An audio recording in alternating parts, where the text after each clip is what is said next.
à tous, merci de nous suivre pour l'invité politique aujourd'hui, une fois de plus, avec Moussa Sidibé qui est plus à présenter, il fait partie de la maison tellement qu'il est venu ici sur le plateau. Aujourd'hui, il est présent pour débattre du thème suivant, le statut de l'opposition au Mali, est-ce une avancée? On sait qu'il y a quelques semaines, on avait formaté à travers le président Ibeka le statut de l'opposition malienne. Certains pensent que c'est une bonne chose, d'autres pensent que c'est non. Est-ce que c'est au chef de l'État d'organiser l'opposition qui est censée s'opposer à sa politique, en tout cas de l'amender? La question reste posée. Donc Moussa Sidibé, membre de l'URD, donc de cette opposition, dont justement le premier responsable du parti est le chef de file de cette opposition parlementaire organisée par le président Ibeka, va nous en parler. Bonjour Moussa Sidibé. Bonjour. Comment vous analysez, d'ailleurs, avant d'entrer dans les détails, comment vous analysez le statut de l'opposition? Merci de m'avoir donné cette opportunité. Effectivement, le statut de l'opposition a été adopté et le président de notre parti a été désigné chef de file de l'opposition. Il faut quand même rappeler que ce dispositif était effectivement dans le tuyau bien avant, et que effectivement le président Ibeka en avait fait une promesse électorale et que les textes en question avaient été adoptés et que voilà, c'est l'application des textes.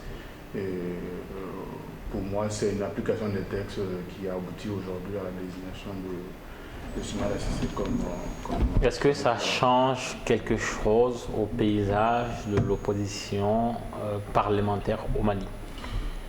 Ça devrait changer quelque chose. C'est le premier mot que je pourrais dire, parce que quand on dit l'opposition, c'est pas seulement s'opposer au pouvoir, c'est aussi constituer une vraie alternative. Et constituer une vraie alternative, c'est de montrer que si le pouvoir est sur la mauvaise voie, de lui démontrer qu'il est sur la mauvaise voie et de lui montrer la bonne voie. Et que éventuellement, si nous étions au pouvoir, comment nous allions traiter telle ou telle question. L'opposition n'est pas seulement tout le temps dire ça c'est pas bien, ça c'est pas bien. Si c'est bien pour le pays ou si c'est bien selon la vision de l'opposition, elle devrait pouvoir le dire. Du coup, le statut de l'opposition devrait pouvoir changer quelque chose dans le paysage politique malien. Mais concrètement, qu'est-ce que ça apporte? Est-ce que c'est une fonction avec un traitement? Bon, le truc, moi, je le traite sous les deux volets. Sous le volet statut avec tout ce qui est avantage autour. Et le deuxième volet, ce serait surtout le contenu, en fait, du travail du chef de file de l'opposition. Sur le statut en tant que tel, bon, enfin, moi, personnellement, je ne trouve pas souvent très nécessaire qu'il faut accorder un bureau ou une structure extraordinaire à un chef de file de l'opposition pour un pays comme le Mali. Ça n'engage que moi. Surtout un pays où les moyens ne sont pas extraordinaires. Je trouve même que le président doit réduire son train de vie à plus forte raison. J'allais parler de priorité. Vous répondez en partie. Je partage parfaitement votre point de vue. Le train de vie de l'État doit être réduit et l'opposition ne doit pas faire exception à cette réduction de train de vie. Et pour cela, personnellement, franchement, je ne trouve pas souvent nécessaire qu'on puisse accorder un moyen. Mais est-ce qu'il pouvait, enfin, ce que je comprends pas très bien tout. Il y a une opposition qui a un statut ou pas, il y a une opposition qui est parlementaire. Dès lors que l'opposition est parlementaire, c'est déjà un statut en soi. En fait, et donc, je pense que l'objet de la loi, c'est pas seulement que, c'est aussi de montrer à l'opinion quel est vraiment le rôle d'une opposition. Mais ce n'est pas, en fait, une vraie opposition, ce n'est pas au pouvoir.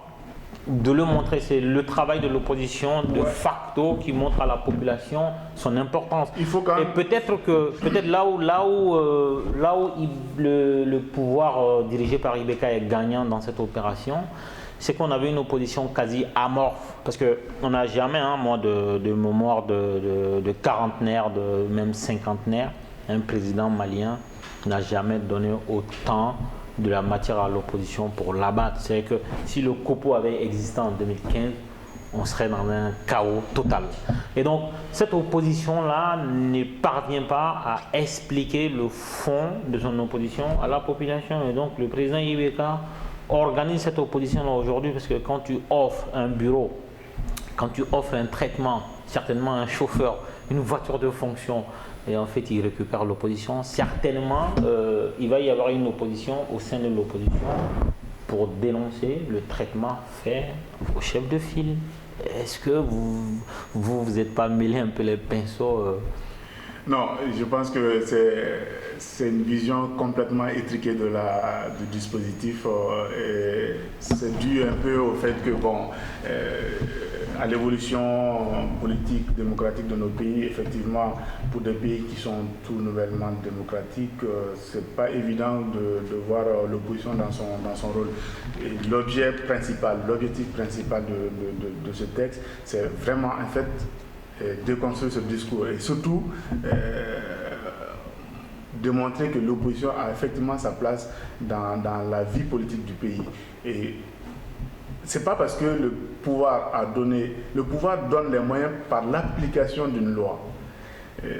Cette loi, l'exécutif est là pour exécuter les lois qui sont votées. Et cette loi étant une loi qui désigne un chef de file de l'opposition, il est effectivement du devoir de l'exécutif de mettre à disposition les moyens. Ça, on est d'accord dessus, on est d'accord. J'arrive bien. Par rapport au fait que ça soit fait par Ibeka ou que ça permet à Ibeka de ça aurait pu être fait par Zoumana Sako, c'est pareil, c'est le pouvoir et l'opposition. Ça ne devrait pas être comme ça, c'est ça l'objectif, ça ne devrait pas être comme ça. Et c'est à l'opposition surtout de démontrer que cette vision étriquée du dispositif l'est en fait. À vrai dire que c'est pas parce que le président de la République a exécuté une loi et a mis en place un chef de file de l'opposition que l'opposition se rallie. Je pense que l'objet aussi de ce genre de dispositif, c'est aussi permettre dans nos pays à ce que des alternances puissent vraiment bien se développer et que cette opposition constitue effectivement avec les moyens, parce que dans d'autres pays, il ne faut quand même pas oublier que les oppositions sont complètement réprimées, que les oppositions sont complètement réduites en silence. Et l'existence d'un tel dispositif pourrait être salué quand on compare à des pays avec une nouvelle démocratie où l'opposition n'a pas voix au chapitre. Et si on revient au cas précis du comportement de l'opposition malienne, donc de l'URD, du PARENA et il y a quel autre parti encore URD, PARENA, de Tiblé Dramé, Yaki, je ne sais plus. Il n'y a jamais vraiment eu l'opposition s'est jamais vraiment mouillée au Mali.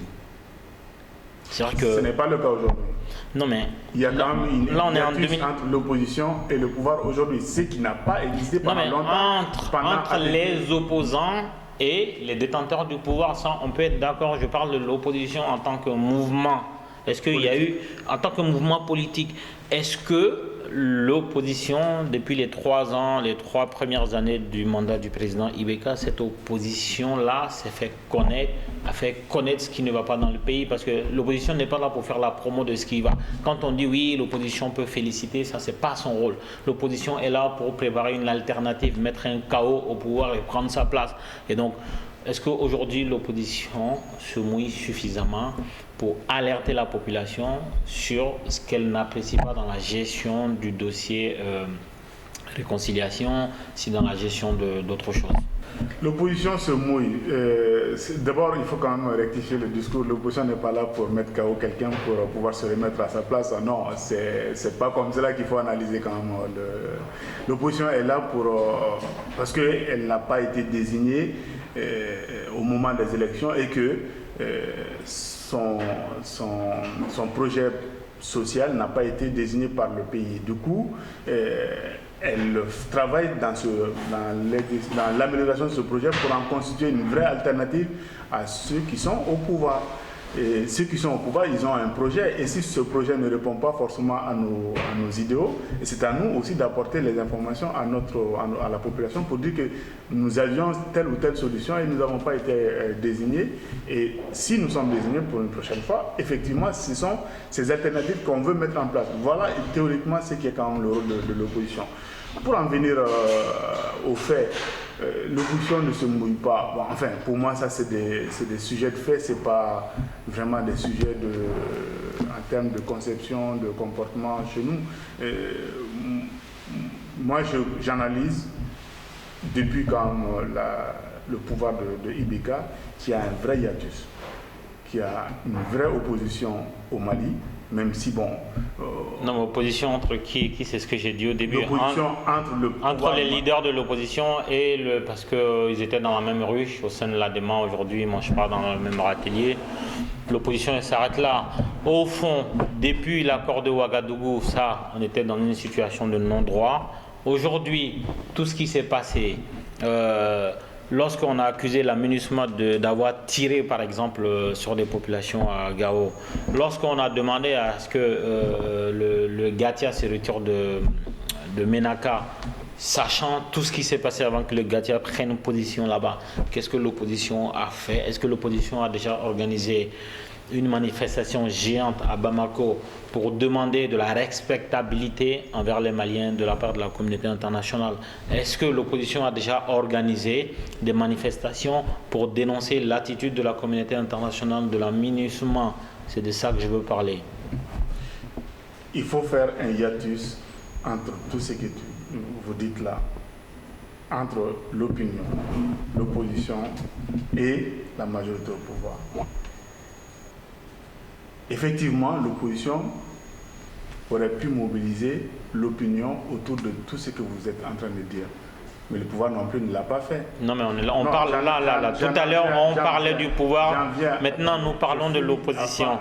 Vous n'êtes pas du pouvoir. Je ne peux pas vous accuser des manquements du pouvoir. Laissez-moi finir mes propos. Vous allez comprendre. Moi, je ne ferai pas de langue de bois quand je discute avec vous. J'aurais souhaité effectivement que l'opposition ait organisé des manifestations comme ça. J'aurais souhaité. Sauf que tant le pouvoir que l'opposition, on le sait dans nos pays, au Mali particulièrement, il y a une certaine classe sociale ou politico-sociale qui préserve des liens avec soit l'Occident, à tort ou à raison. Ce serait bien que vous développez votre idée. Je vous vois venir, mais... Je vais jusqu'au bout de ma pensée. Non, ce que je dis, c'est qu'en fait, effectivement, il y a un certain lien qui se crée entre notre classe politique, d'une manière générale, l'opposition et la majorité comprise, et ce qu'on peut appeler un peu les liens avec la France, qui fait que bon, les gens ne se mouillent pas. Et ça, c'est une triste réalité chez nous, effectivement. Mais je pense que l'opinion, ayant connaissance de ça, existe aussi à côté. Mais par contre, cette opinion aussi ne se manifeste pas assez. Même si il y a des manifestations de religieux. Des religieux, mais qui, effectivement, n'arrivent pas à prendre complètement quoi par rapport à cette triste réalité. Je trouve que aussi c'est assez dommageable ce genre de comportement chez nous, effectivement. Ouais. Donc pour revenir à ce statut-là, est-ce que, bon, déjà quand on prend la personnalité de Soumaïla Cissé, qui est aujourd'hui chef de file de l'opposition et donc officialisé par le président IBK à travers le statut de l'opposition, avec tout le traitement qu'il faut le rappeler, certes il n'a pas d'avion présidentiel pour s'opposer, mais il aura un traitement digne de son rang. Mais est-ce que finalement Soumaïla Cissé, quand on sait le parcours qui fut le sien, est-ce qu'un joueur comme ça dans sa tête, il s'était vu dans l'opposition? Peut-être que ce n'est pas la bonne personne pour s'opposer. Il a toujours été du côté du pouvoir. À un moment donné, on n'a pas suffisamment, c'est embourgeoisé, on n'a pas l'étoffe pour s'opposer. Est-ce que c'est pas un handicap aujourd'hui qui est visible avec Soumaïla Cissé, ou même Modibo Sidibé aussi, hein? Je ne fais pas d'appréciation sur la personne. Ce que je dis, c'est que si on crée un statut de l'opposition et que une personnalité comme Soumaïla Cissé soit désigné chef de file d'opposition selon l'application de la loi, parce qu'ils sont quand même, on est quand même le parti de l'opposition parlementaire. Nous sommes quand même une majorité dans l'opposition parlementaire. S'il est désigné, je pense que c'est à lui de donner tout le contenu. Mais justement, c'est de ça qu'on parle. Est-ce que sa personne a l'étoffe nécessaire? Ce n'est pas la personne. Non, mais à un moment donné, on parle de quelqu'un. Moi, je trouve toujours, si c'était le cas... On a parlé ici des amitiés de Ibeka avec Tommy, donc on peut bien parler de la personne de Soumaïla Cissé. Les amitiés entre Ibeka et Tommy, c'est une réalité, c'est un fait. Mais la personnalité de Soumaïla Cissé, c'est un fait aussi. Il a toujours vécu dans... la facilité des pouvoirs depuis toujours. C'est à lui, c'est ce que je viens de te dire, c'est à lui. Oui, mais justement, moi je vous pose la question, est-ce qu'il peut sortir de ce carcan? Moi je trouve toujours, mais je vous ai toujours dit que c'est à lui, aujourd'hui. C'est à lui aujourd'hui. La question, est-ce que vous pensez qu'il peut? Mais il a les capacités intellectuelles de le faire. Il a les capacités. Il ne l'a jamais prouvé. C'est à lui de le prouver aujourd'hui. De toute façon, Ibeka aussi a été Premier ministre. Il est président aujourd'hui. Il y a quand même aussi... Non, Ibeka, ça a été clair, n'a jamais été dans l'opposition. Non, il n'a jamais été... Il s'est rallié à ATT pendant ses 10 ans. Aujourd'hui, est-ce que Soumaïla Cissé... Ça ne l'a pas empêché d'être élu par le peuple malien, d'être président de la République. Donc vous revenez quand je vous ai dit que le but d'un parti politique, c'est d'être au pouvoir un jour. Bien sûr, vous êtes en train de me le confirmer. Bien sûr qu'un parti politique, le but principal, c'est d'être au pouvoir. Et aujourd'hui, c'est à Soumaïla de donner tout le contenu à son statut. Et ce contenu, c'est de créer une vraie alternative sur toutes les questions qui concernent la nation malienne, sans exclusive, et avoir une solution prête à être appliquée, qui est soit confort, si c'est bon pour selon sa vision, soit contredit complètement la position du pouvoir en place. C'est indéniable. C'est à lui aujourd'hui de donner tout ce contenu. Et je pense que intellectuellement, il en a les capacités. Maintenant, en termes de personnalité, c'est à lui de le prouver aujourd'hui. Comme à Ibeka aussi de prouver aujourd'hui qu'il est président de la République du Mali. C'est tout pour moi. En tout cas, c'est lui qui utilise l'avion présidentiel. L'utilisation de l'avion présidentiel, c'est le statut. Il n'y a que le président qui monte dedans et le Premier ministre. Effectivement, maintenant c'est... Dernière question avant de clore cette émission. On sait que quel que soit le pays africain aujourd'hui colonisé par la France, devenir président à moins d'une révolution populaire générale. La France a beaucoup de poids dans la désignation du président. Le cas du Mali, on ne va pas revenir dessus, mais on a vu ce qui a été fait comme travail de communication de la France par carte Nina interposée. Je rappelle, les cartes Nina ont été fabriquées en France et il y avait un certain Laurent Fabius derrière, l'international socialiste Ibeka, qui a été un membre très important de cette organisation. Donc on sait que tous ceux qui veulent être président dans nos pays courent après un certain réseau dit de la France-Afrique. Soumaïla Cissé ne déroge pas, il a été à l'international socialiste à un moment donné quand il était au sein de l'ADEMA. Aujourd'hui, il n'y est plus à travers l'URD. On sait qu'il tend à entretenir ces relations-là. Est-ce que ça ne constitue pas un blocage dans ce qui peut exercer comme fonction de chef de file de l'opposition? Je ne vois pas en quoi ça serait un blocage. Vous savez aujourd'hui que c'est pour ça que je vous ai posé la question, pourquoi l'URD n'a pas organisé de manifestations géantes pour exprimer dans la rue, appeler tous les Maliens à descendre pour s'opposer à une décision quelle qu'elle soit. S'opposer à une décision. Et on sait aujourd'hui que toute manifestation géante au Mali peut se transformer en manifestation anti-français. Or, Soumaïla Cissé a besoin d'entretenir ses relations avec la France. Est-ce que cet état de fait ne le bloque pas dans ces mouvements? Vous pensez réellement qu'une vraie manifestation anti-française est une opposition au pouvoir au Mali? Non, c'est pas ce que je dis. Vous êtes en train de refaire ma question. C'est moi qui pose les questions ici. Vous pouvez les poser, je ne répondrai pas. Moi, je ne suis pas politique. Il n'y a personne qui m'attend de l'autre côté de la caméra. Donc, mes réponses n'ont aucune espèce d'importance. Je refais ma question. Soumaïla Cissé veut entretenir ses relations france-africaines. Est-ce que ça ne le bloque pas dans ses mouvements au Mali? Vous pouvez ne pas répondre, mais la question est posée. Non, mais écoutez, moi, c'est ce que j'ai toujours dit. Si je viens sur votre plateau, c'est pas pour faire une langue de bois. Ça nous fait plaisir que vous venez. Bien sûr. Ce que je dis, c'est que, vu le poids de la France chez nous, nos hommes politiques, à tort ou à raison, jugent nécessaire souvent d'entretenir ces relations, ce que moi, je désapprouve personnellement, ça, je l'ai toujours dit. Et ça n'a pas constitué un blocage à IBK. Pour moi, ça ne constituerait pas un blocage à Soumaïla. Point. Pour moi... on ne parle pas pour le futur, non, je veux dire aujourd'hui. C'est ce que je dis. Mais bon, je fais simplement ma question. Est-ce que les relations France-africaines de Soumaïla Cissé le bloquent? Mais oui ça ne bloque aucun homme politique en Afrique, c'est ce que je vois. C'est ça l'application. Ça ne bloque aucun homme politique au Mali. On va éviter de se fâcher. Non, mais je ne suis pas. On va éviter de se fâcher avec la direction du parti. Non. On aime tout le monde. Non, ça n'a rien à voir. Si je dis que ce Soumaïla Cissé à tort ou à raison peut avoir des liens avec la France et il les préserve, et que c'est pratiquement commun à tous les hommes politiques en Afrique, d'une manière générale et particulièrement au Mali, et que ce n'est pas constitutif d'un blocage pour accéder, c'est que quelque part, je retrouve aussi que l'opinion ne manifeste pas assez aussi son adhésion à une position qui pourrait être considérée comme étant une position anti-française. Et que si cette opinion ne manifeste pas, ça montre, ça laisse complètement les hommes politiques d'une manière générale dans un certain confort et à entretenir ces liens avec la France. Je pense que de plus en plus aussi nos opinions se laissent complètement aussi laisser un peu corrompre, entre guillemets, par nos classes politiques, et qui fait que souvent elles ne manifestent pas assez sa position sur les questions du pays, ce qui fait que les hommes politiques peuvent prendre des positions comme ils veulent. C'était ma dernière question. Merci Moussa Sidibé d'être venu ici. Je rappelle que vous êtes membre du parti de l'opposition malienne, opposition parlementaire, l'URD.